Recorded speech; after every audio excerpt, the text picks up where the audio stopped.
Hello, good evening. Welcome to episode 38 of the Notcast. Now, I'm doing one of these a day at the moment because I'm on holiday from work and there is nowhere to go.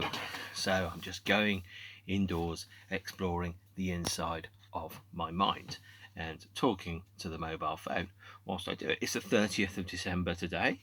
Um, the government have introduced yet another set of tiers, tier 5. Which I think is pretty much that you can only stay in your bedroom wearing pyjamas and a knitted woolen hat and a shotgun. I think that's the way we're going to have to do it.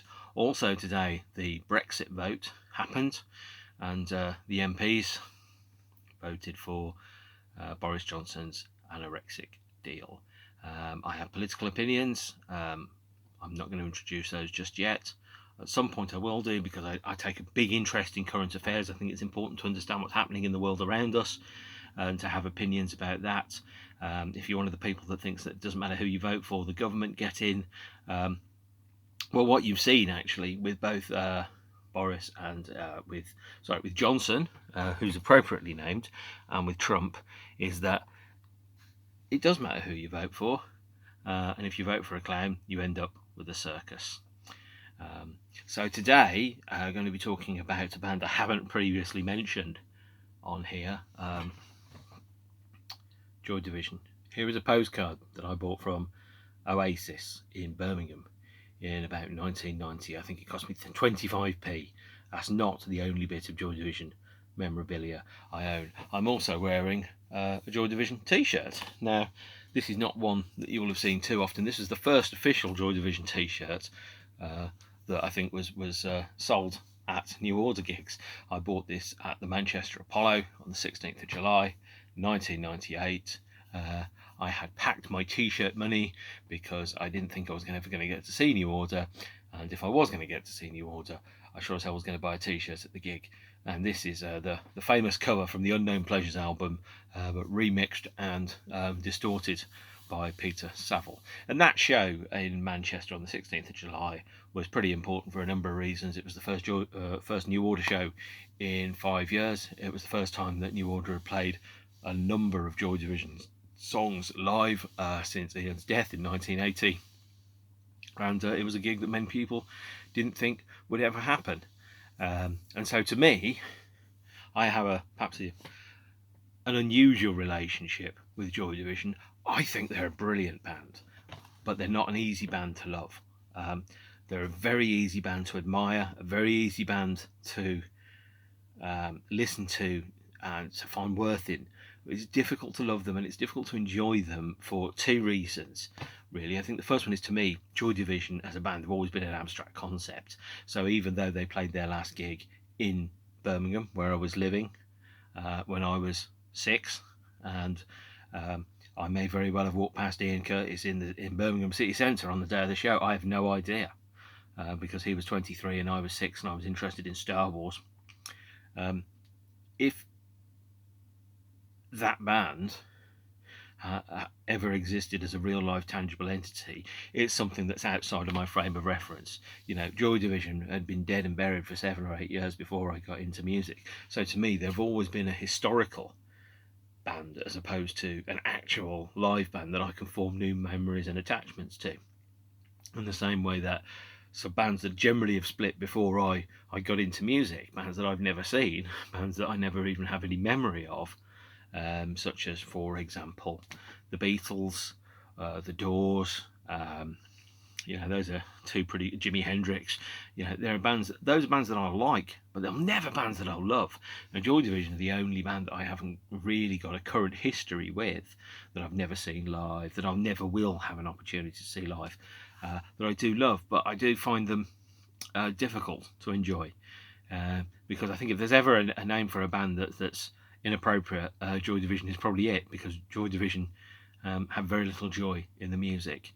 There's a lot of worth in that, but also, I was attached to and a fan of New Order before I was a fan of Joy Division. So to work backwards through the New Order catalogue, and to get to this mysterious monolith, an obelisk called Joy Division, which was New Order but with a different singer that were very dark and very moody. That was a long way away from the music that I was listening to when I was 17, when I first heard New Order and I first heard Temptation and Blue Monday and Perfect Kiss and Bizarre Love Triangle and True Faith. The idea that the core of that band could make that music that Joy Division made, to me, I can't necessarily see the join between the two bands. Now, I put up a Twitter poll a couple of days ago.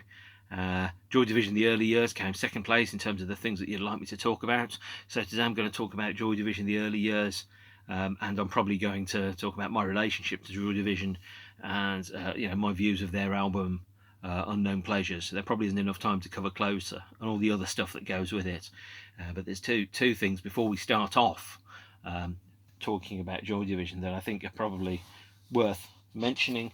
The first, actually, they're both quotes by Peter Saville, who designed the band's covers, flyers, artwork, t-shirts, and all that stuff. And it has two really important points to make. The first one is music and art is the form of resistance, which is always how I saw music and art.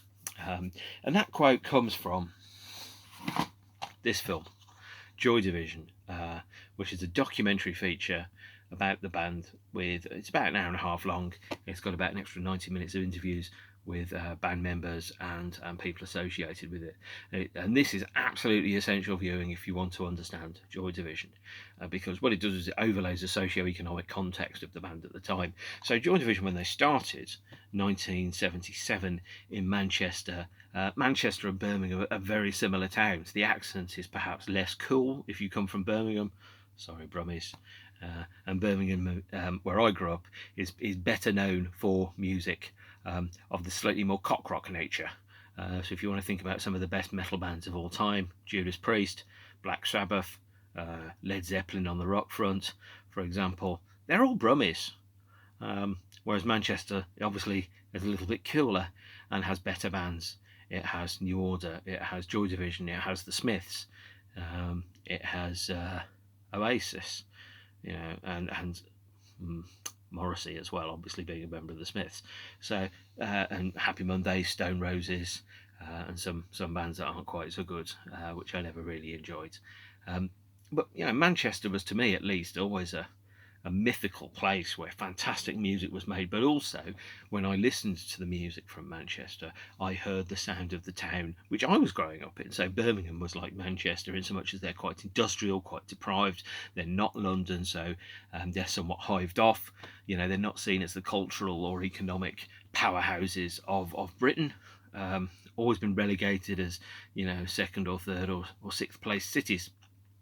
And growing up in Birmingham, I was surrounded by factories, and I was surrounded by unemployment and poverty and grey council estates and things like that. And as Henry Rollins said, you go to Manchester, you understand why the Smiths happened, you understand why Joy Division happened, you understand why I gravitated towards those bands, because the world I grew up in, which was the 80s in Birmingham, again, it was dark, industrial. The career choices were somewhat limited. I had 3 career choices effectively when I was growing up. I could work at the chocolate factory, I could work at the car factory, or I could work at the HP sauce factory, which had a huge chimney in the shape of a HP sauce bottle. Quite strange. Or I could be unemployed. Those were my options, really. Those were the major employers. And if I wanted to get a good career, the careers guy at school told me I had to either do it at one of those places or I had to join the army, son, to make a man of myself.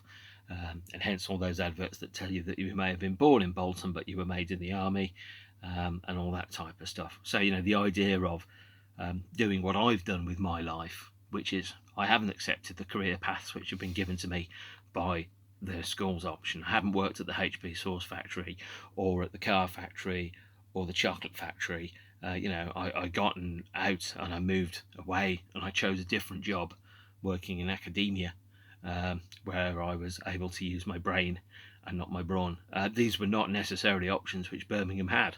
So one of the reasons I gravitate towards Joy Division, I listen to Joy Division, is not necessarily escapism, but it's more a comfort. It's more knowing that the world which I saw and the way I perceived it, other people heard that, other people felt that. And there's a sense of claustrophobia inside the Joy Division songs that is still, you know, something which I very much feel when I go to a big town. So I'm going to open and here this book. So This Is Permanence, Ian Curtis, which is his collected writings. And there's a line in Interzone here, which is to the centre of the city where all roads meet. I searched for you, you know, and that is how I felt. You know, the centre of the city where all the roads meet. Every city is like that. All the roads meet in the city, and that's where you go to search for something, whatever it is that's different. Now the Joy Division lyrics, I think, are really powerful. They're very erudite. Really, I think what they did is it elevated the band beyond what it was. So the first Joy Division release, maybe the first Joy Division recording, is this here. Which is live at the Electric Circus 10-inch EP, which has material by The Fall, Steel Pulse, John Cooper Clarke, the Buzzcocks, the Drones, and a song called At a Later Date by Joy Division. Whatever became of them. At a Later Date is an okay song, but as you know from listening to these things, these were a very scrappy, primitive version of the band. Joy Division didn't have very much money. They didn't have very much time. The songs that they wrote only existed for 3 hours twice a week, so they only existed in the rehearsal studio when the band wrote them. And this is the repress of their first EP, An Ideal for Living. There is a 7-inch edition of this, which costs somewhere in the region of £3,500 if you want to buy it now, because there are only a few hundred copies, and most of them probably don't exist anymore. This was repressed in 2014. This is the first EP on a 12-inch, and you know, even from the, you know, you're looking at the cover there, you've got, yeah, that's an industrial image. That is the sound and look of a city, and that is the, you know, the way in which Joy Division, I think, even right from the start, presented themselves as a band that were urban, that were built for an industrial landscape and for a world that was built up. So those songs that they had, that I said only existed for 3 minutes when they were being performed, you know, they weren't recorded, they weren't demoed or anything like that. The band were working through an embryonic form of punk, but they took it to somewhere else. And Tony Wilson, I won't take any credit for this, Tony Wilson said it quite rightly, is, you know, a lot of punk was a kind of an undirected barrage of aggression, like a bomb, and it was like, nah, fuck you. And where you had Joy Division, it was more that they were sitting around just going, fuck this, you know. They weren't angry at you, they were angry at the world, and they were refuting the world that there was, and that came through in the structures of the songs. It came through in the lyrics. You know, there was something that was questioning about power and authority and corruption, and destiny, and you know, dominion over one's own actions and one's own abilities. And you listen to the lyrics, and yeah, they stand up as works of art, and you meld those lyrics and that voice to that music, and you have a different approach to, I think, maybe the beginning shoots and sparks of what became post-punk, really. Now,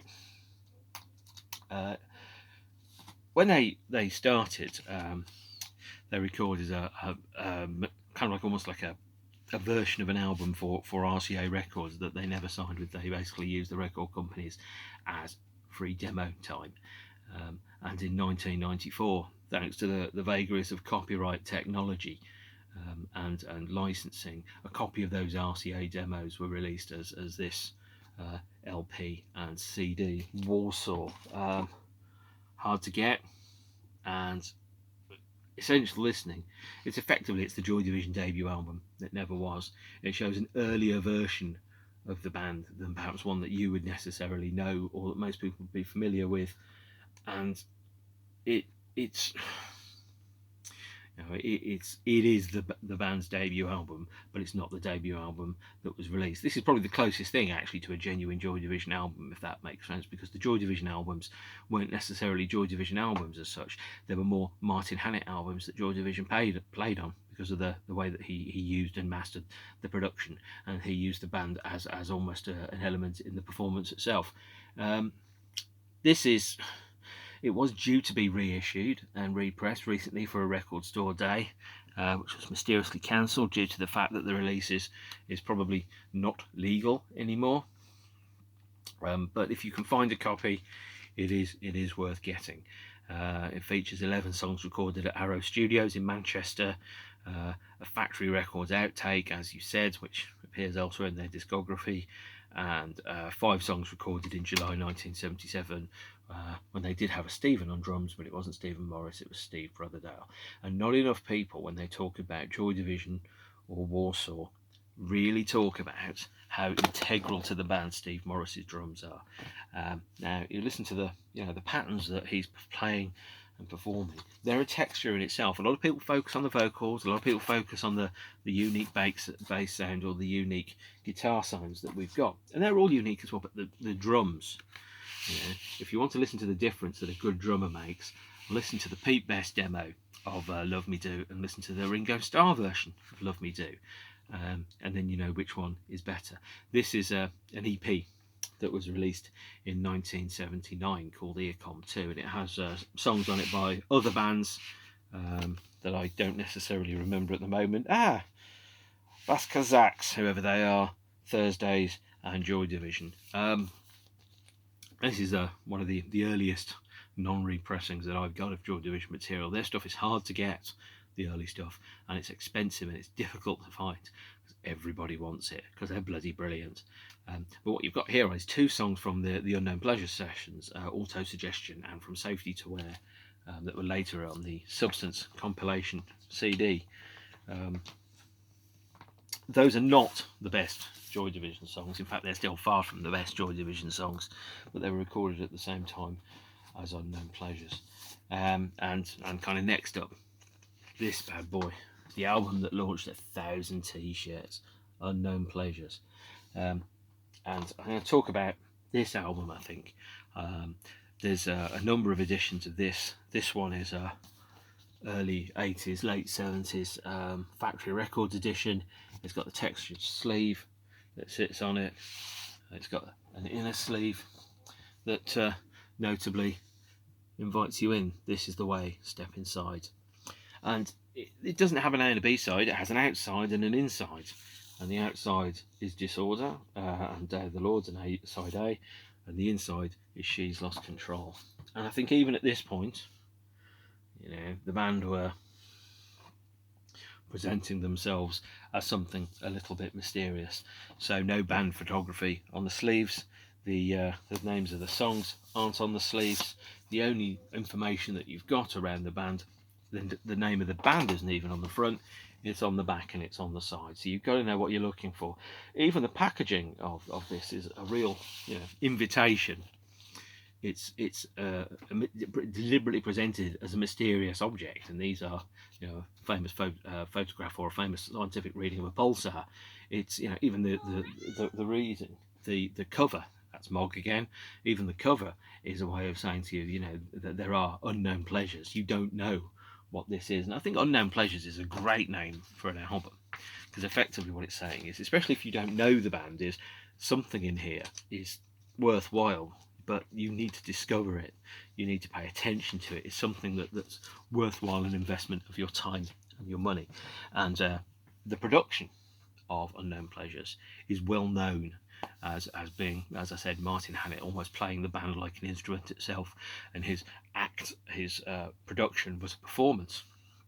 So as I've said, Unknown Pleasures and Closer aren't necessarily Joy Division albums. Hang on a second, I'm going to introduce you to Price here. Price is about 6 months old and he doesn't want to be picked up at the moment. Do you? I didn't realise he was even in here. And we've also got here the Factory Records CD edition. Again, a very obtuse presentation of the album, and the last year's 40th anniversary edition of Unknown Pleasures, which comes on red vinyl and comes in a reverse sleeve. The catalogue numbers are different, and the sleeve is black on white as opposed to white on black, and it's been remastered in 2007 as part of the band's remastering process at that point. But that's about it. But we've got with that album is 35, 36 minutes of not doom and gloom as such, but it's embracing the darker side of life. When I listened to it recently, what I remembered was not the album.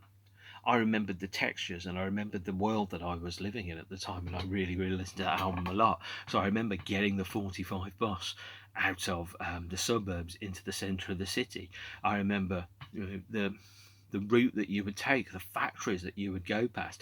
That was the soundtrack. So this music was the soundtrack to me travelling through an urban landscape. And you can, when you listen to it, and you can hear the abstract sounds, the crashing of glass, the sound of escalators that's put in there, the unusual drum sounds, which I got the way that Martin Hannett uses a squirt of deodorant on She's Lost Control as almost an oral landscape, which isn't a Joy Division performance, but it's a representation of living in an industrial city in the 70s and the 80s. To me, it's exactly what it was like, and I can't really express it in a more articulate fashion than that. Moving on from Unknown Pleasures, we have this fantastic little beastie here. This is the Transmission 7-inch single with one of the finest images on the back. And again, no name of the band on the front or the back, not an image of four people standing against a wall in Manchester looking scruffy or anything like that at all. This music was deliberately packaged as an invitation and as a mystery. You had to solve this. It was unknown in itself. Now, Transmission and Novelty I think came out in July 1979, again a Martin Hannett production, I think just after Unknown Pleasures came out. When I sequence Unknown Pleasures on my MP3 player, Transmission is the first track, and then it's Digital, and then it's Disorder, and I know that is sacrilege, but it's what I want, and that's the way I like it, baby. I Don't Want to Live Forever. Novelty, the B-side of this, one of the earlier Joy Division songs, finally recorded in the studio, is also, I think, the only Joy Division song which Ian Curtis didn't write the lyrics for. According to record, Peter Hook wrote the lyrics for that track, and Peter Hook co-sang, I think, Candidate, on the Unknown Pleasures album. I could be wrong. Wouldn't be the first time. Probably not the last either. Later on, many months later, Transmission was issued as a 12-inch, and here's a really battered original copy on Factory Records. This is dated December 1980. On the front we've got what looks like an action shot of a fairground, and it's got, apparently Transmission is 6 minutes 53 seconds on this. I don't think that's strictly true, and Novelty is 7 minutes 41. Again, I think that's hokum, but there you are. Joy Division, December 1980. This one was made in Italy. When I bought all of these, by the way, I was quite young, 16, 17, 18, 19. Joy Division had only split up 10 years or so before then. Factory Records were still going, they were still pressing them. You could still find these things. You can find these records in second-hand bins.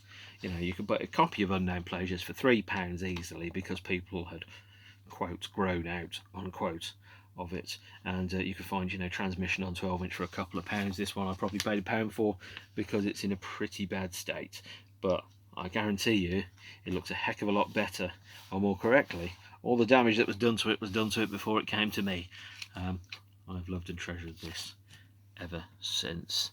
Now we have a couple of oddities and rarities as we go through the band and the early years over time. This is one of the first bootlegs that came out. It's called Glass Ears, and it was released after Joy Division split up.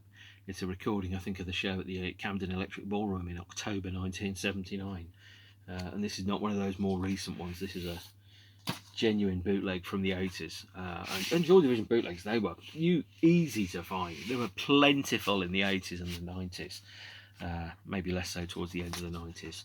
But there's a period in every band's lifespan when people, their first original flush fan base, kind of moves away from them as their lives change over time. And I think this happened in around about 1990.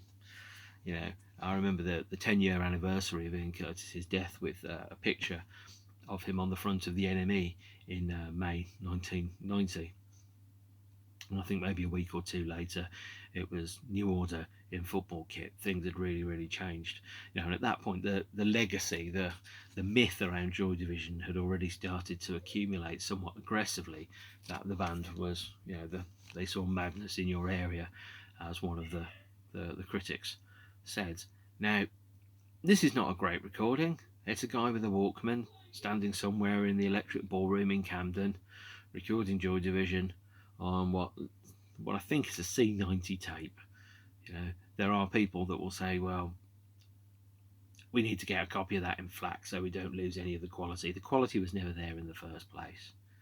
You know, people weren't doing this stuff for posterity with an eye on history and multi-edition box sets. You know, they were busy living their lives as this stuff happened. And you know, the entire amount of money that Ian Curtis made from Joy Division whilst he was in Joy Division was, I think, £2,500. It's not a huge amount of money at all. You know, they would pay 30 people their first London show at the Hope and Anchor in London. Now, there weren't that many Joy Division gigs. You know, they were fitted in around day jobs. You know, by the time that when Unknown Pleasures was recorded and released, when this was recorded, the band still had day jobs. It was only, I think January or February, the early 1980, late 1979, that the band turned Joy Division into a full-time occupation and gave up their day jobs. You know, and Ian Curtis was working in the job centre in Manchester when Unknown Pleasures was being written and recorded. You know, he was signing people on there, and She's Lost Control was inspired by a woman having an epileptic fit in the job centre in Manchester where he worked. And you know, the confusion in her eyes says, "Oh, she's lost control." So it's not just an abstract concept. This is a band writing and recording songs about the world they live in, an industrial environment made of factories and buses and chimneys and smoke and job centres and despair and poverty, and trying to find a way to get out of all of this. And it was it reminded me a lot when I listened to it of the world that I lived in. So the next release, chronologically speaking, in terms of the band's lifespan, in terms of this came out in 1990. This is Joy Division, the Peel Sessions album. 2 Peel sessions recorded for John Peel in February 1979 and December 1979. It's an 8-song album. It's absolutely essential Joy Division listening. So this is Joy Division live in the studio, without Martin Hannett's production on it. Produced by Bob Sargent and Tony Wilson, a different Tony Wilson, by the way, on side B. And what's notable in this, and this is one of the reasons these were very heavily bootlegged, is that there are a couple of unreleased songs on here. So Exercise 1, for example, was on the first Peel session, and Sound of Music. Sound of Music was on the second, but also this is the first studio recording of Love Will Tear Us Apart is on the Peel sessions. And so the Love Will Tear Us Apart, I think the first recording of it is from Plan K in I think it's Brussels on October the 15th, 1979. But the first studio recording of it was December 1979. So the lifespan, the amount of time that you had to see Joy Division perform Love Will Tear Us Apart live in front of your very own eyes was only 7 months. The band only had 7 months left to go at this point, which is crazy when you listen to it. This is the CD edition of the Peel sessions, the cover photograph by Anton Corbijn at a currently unnamed tube station in London. Pretty clear where it is now. There's a famous photograph which has one of the members of the band, I think it might have Ian Curtis looking back at Anton taking the photograph, but that's not the one that they've chosen on here. Now I think the next release that the band had was the Atmosphere and Dead Souls Sordid Sentimental 7-inch. I don't have a copy of that. because there are only 1,500 of them, and it was only released in France, and it was released when I was 5 years old, or maybe 6 years old. Cheapest copy on Discogs is about £700. I don't need that record that much, really, to talk through that. But the next release was the first fruits, I think, from the from the Closer album, which is the flexi disc of Come On Kino, and back to Incubation. And As You Said, you could get this free by writing to Factory Records. It's pretty good. It's B-sides though, isn't it? And it's dated 18480, so 18th of April 1980. Now, we're going to get into the bootlegs now, I think, because there's a heck of a lot of them to come up. This is one of the first ones, Amsterdam, which was recorded on the 18th of December 1979. I think, if I remember correctly, the band's support act. No, Les Douche, it's Paris. Sorry, I am wrong. And there are theories around how these releases, which aren't on Factory Records but are on DOL, although they were officially released on a label called Factory 2, I think, were released unofficially. So, for example, in 1999, and I think the year 1999 saw the release of Live in Preston, which was a famously shambolic show where all the equipment stopped working. Again, this is Joy Division live, the way that most people who saw the band live experienced it. It was loud, raw, aggressive. There's an element of the Stooges in this. You know, the buzzsaw guitars. There's aggression. There's anger, desperation. You know, there's almost like a whirlpool of sound that's going on around you. None of that really appears on the records, to be honest.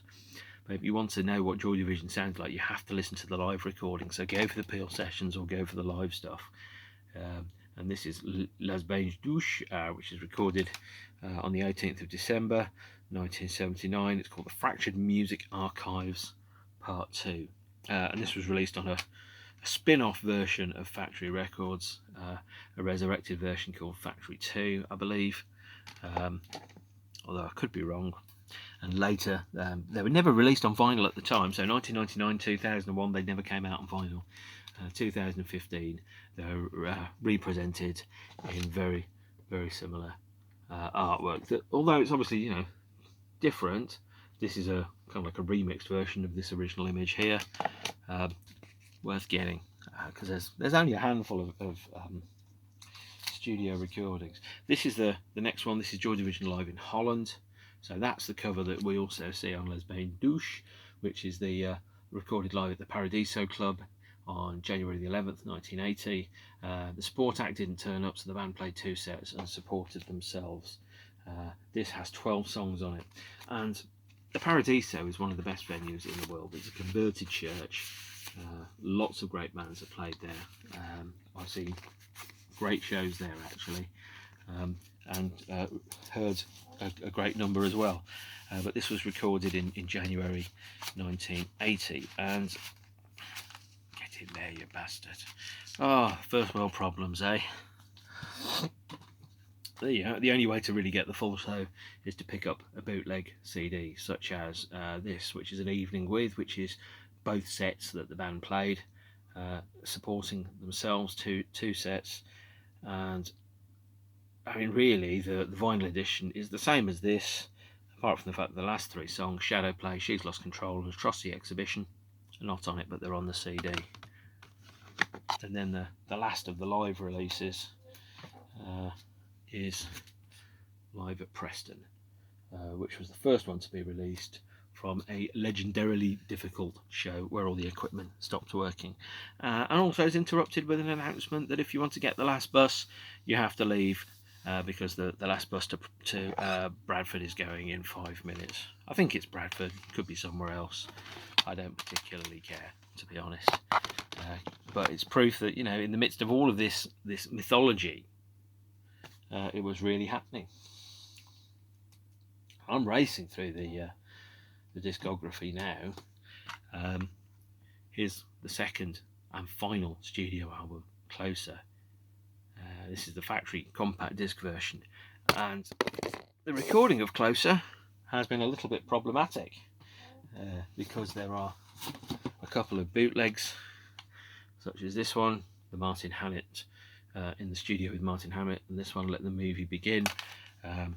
On Martin Hannett's tapes from this period, there was a copyright disclaimer that said that the copyright exists in Martin Hannett, not in Joy Division, because he regarded the mixes as a performance themselves, as opposed to just manipulating the original Joy Division recording, which is why these briefly appeared on the market around about 2008 or so. This is largely worthless, to be honest. It's got a track called Digital Ambience, Warmth, Rooms, Warm-Ups, Shaking Speaker, Dust Off. Well, that tells you exactly how exciting it's going to be, isn't it? And then it's got Metronome, Initial Adjustments 1. I didn't pay much for it, and I paid too much for it at the same time. It's got some slightly interesting alternate takes of things like The Eternal, Decades. Download them. Don't buy them. Bloody rip-offs. Of course, the next official release is Love Will Tear Us Apart. You all know how good this is. I don't need to tell you how good this is. It's a staggering song. And the multi-tracks are floating around there. And I have remixed the track so that it's about 7.5 minutes long. I will put a link to it up in the comments section. Here's the Factory Records version of Closer. And Never Want to Miss an Opportunity. Here's the 40th anniversary version of Closer, which is pressed on crystal clear 180 gram heavyweight vinyl. Again, it differs in so much as it has MMXX on here to indicate that it came out in 2020. It's a classic album. Side 2 is staggeringly good, and there ain't no way that I can put it other than that. And here is Atmosphere.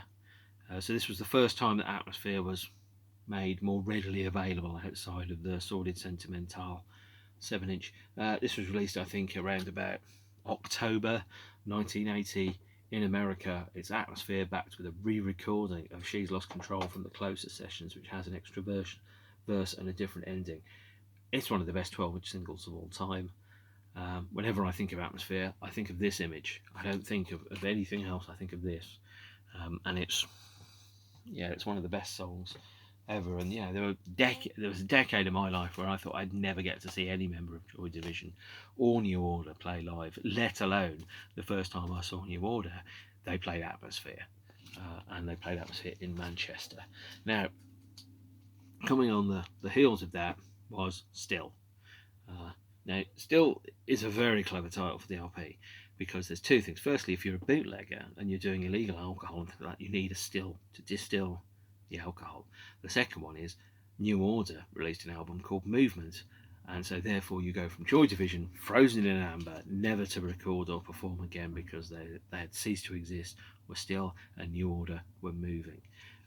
If you can get a vinyl copy of this, I would recommend that you do check which version that you get, because the vinyl copy of it comes with an extra track which is not listed on here, which is 24 hours, recorded at the last show, and the last show was at Birmingham University on the 2nd of May 1980, and it also features the only recorded Joy Division live performance of Ceremony.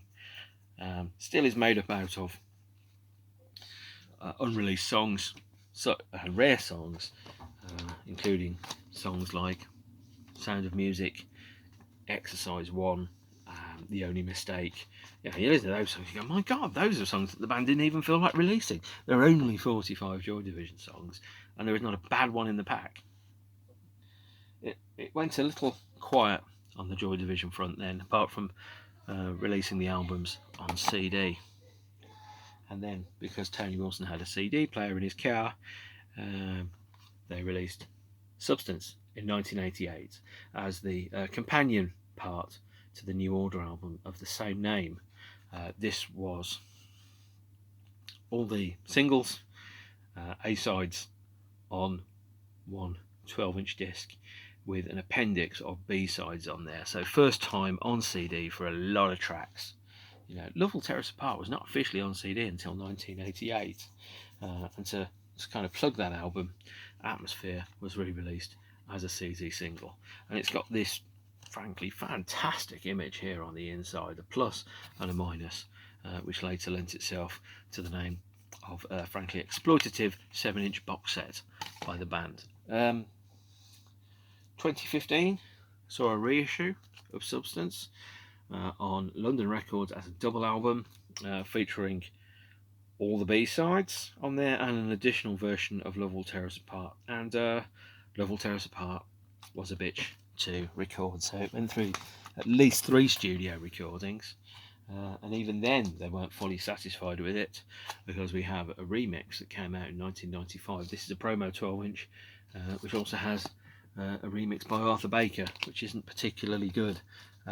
If you're tempted with buying the Arthur Baker mix, find it on YouTube. It all went a bit quiet really after that, which, considering that the band had ceased to exist for something like 15 years at that point, they were pretty busy actually.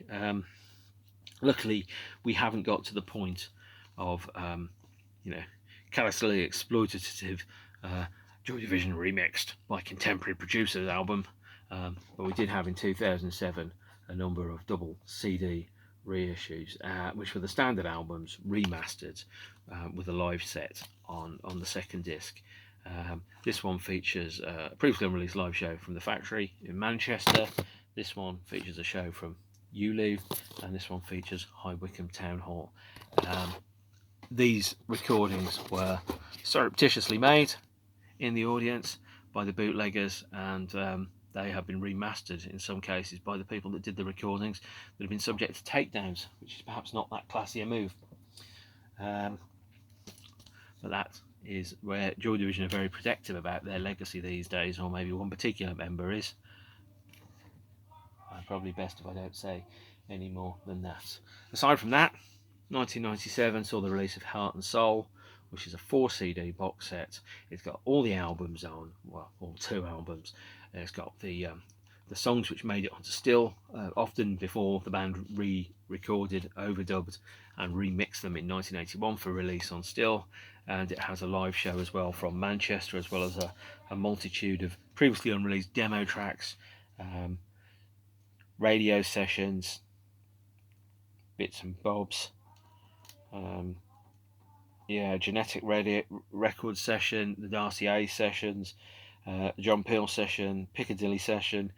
If you only get one Joy Division thing, this is pretty much the one to get, I think. But if you've only got one Joy Division record, buy more Joy Division records. And I don't think the band's been particularly well served apart from that. There is this here, which is the only Joy Division VHS, called Here Are the Young Men, which features an hour or so of pretty ropey live footage recorded with one camera at various venues, including the Manchester Apollo in 1979. Rumour has it that this has not been reissued or repressed on DVD because one of the band members isn't satisfied with the quality of the live footage that's in there. It's basically an official bootleg, and it's almost all of it is on YouTube. So there you have it. Now, I started off thinking about talking about the Joy Division in the early years, and I ended up talking through the whole of their discography as we go through. There's a couple of things which I think I want to mention as a kind of wrap up. The Joy Division official discography is quite small, it's quite thin, it's quite compact and efficient, and you don't need the live albums. And if you do, there's 7 or 8 live shows which you can pick up, which are almost all readily available. There are only 38 live recordings of Joy Division that I know of. I managed to track down 36 of them. Some of them are brilliant, some of them are terrible. Stick with the ones that are on the official releases. So go for Preston, go for Paris, go for Amsterdam. Go for the ones that are on the 2007 collector's editions. Don't go ranging around inside the bootlegs, because there's a law of diminishing returns that sits inside there. And I think really that's where I'm going to wrap up now, because I didn't quite know what I was going to talk about. Or more correctly, I did, but I hadn't quite worked it out and fully researched it. And if I carry on too much longer, it will fade out like the ending of that Lord of the Rings movie that has about 20 endings. I should update you on my comments policy, which is if you're a dick I'm going to delete your comments. I'm going to block you and report you. And that applies for every bit of social media I'm ever on. I also have a rule about social media, which if it annoys me for more than about 3 minutes, is that I just switch it off and go and do something else that normally involves cats or ice cream. By the way, it's a healthy way of living, and you should realise that even though a lot of people think that social media is real life, there's also real life that's out there. Although quite why I'm doing so many 45-minute YouTube videos about parts of my record collection is debatable. Moving swiftly on. I'll probably do an episode tomorrow, which will be New Year's Eve, because I'm certainly not going out and there's nowhere to go out to anyway. But I don't know what I'm going to be talking about then. Well, it's been emotional. Well, it hasn't, but it's been enjoyable. And I'm probably going to pick up and talk about New Order at some point as well. But there's plenty more to talk about over however many more gazillions of episodes there are. So for that, I'm going to wrap up and say thank you and see you again soon. Bye.